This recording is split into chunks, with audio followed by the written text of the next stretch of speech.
Olá, tudo bem com você? Eu espero que sim. Se você já ouviu a história de Lázaro, Marta e Maria lá em João 11 e da ressurreição de Lázaro, você já deve ter se feito essas perguntas. Se Jesus amava tanto Lázaro, Marta e Maria e toda a sua família, por que ele deixou que eles passassem pelo sofrimento de Lázaro ter que falecer para depois ele ressuscitá-lo? E se diante daquelas situações, por que Jesus chorou, sendo que ele poderia ter impedido que Lázaro morresse?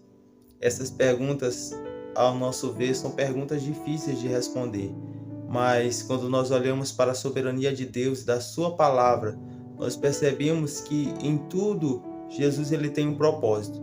Lá em João 11, depois que Jesus ele contempla que Lázaro já estava morto há 4 dias e ali naquele sepulcro, e vendo todo o sofrimento da sua família e de todos que estavam ali à sua volta, a palavra do Senhor diz que ele chorou. E muitos começaram a se perguntar: mas este que abriu os olhos aos cegos, não poderia ter curado este, impedido ele de morrer? E muitas vezes nós nos questionamos assim, porque os planos de Deus em certos momentos são difíceis de compreender. Mas o que nós temos a certeza é de que a direção dele, a palavra dele e aquilo que ele faz é sempre o melhor, ainda que nós não entendamos em determinados momentos. Mas nós sabemos que Deus ele sempre está nos encaminhando para o melhor, está sempre cuidando das nossas vidas. Jesus ele chora diante daquela situação, mas por que ele não impede que aquilo acontecesse antes que Lázaro morresse? Porque havia um processo, havia algo a ser manifesto.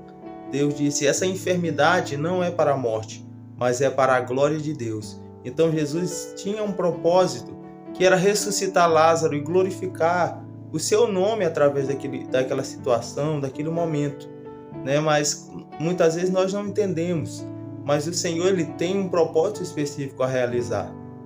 O Senhor ele chora, porque mesmo ele sabendo que tudo acabará da forma que ele determinou, o plano será cumprido, né? O propósito será realizado, o Senhor ele se compadece de nós. Deus ele não é um carrasco que fica dos céus olhando o nosso sofrimento diante do processo que estamos passando e não sente nenhuma empatia, muito pelo contrário. A palavra do Senhor diz que Jesus ele chorou, ele se entristeceu porque ele viu o sofrimento deles, mas ele sabia que ali ainda não era o momento, né, de Lázaro ser curado. Ele iria ressuscitá-lo e não curá-lo inicialmente. Então, mesmo quando nós estamos nesse processo e Deus sabe que ele está nos guiando para o caminho certo, ele sabe, ele sente as nossas dores, ele sente o nosso sofrimento. Deus não é alheio àquilo que você está passando. Talvez hoje você que está assistindo este vídeo está passando por uma dor terrível. E eu sei que essas dores que são colocadas diante de nós são difíceis de ser superadas, de serem vencidas. Mas tenha certeza que Deus ele está olhando lá do céu, como diz o Salmo 103, ele se lembra da nossa estrutura, ele conhece a nossa estrutura e se lembra que nós somos pó. Então Deus ele está se compadecendo de você. Se em meio a este processo você ainda não parou, ainda não desistiu, mesmo com toda essa dor, tenha certeza que é porque o Espírito Santo, Consolador, está ajudando você a passar por este momento. Que Deus te abençoe, no nome do Senhor Jesus.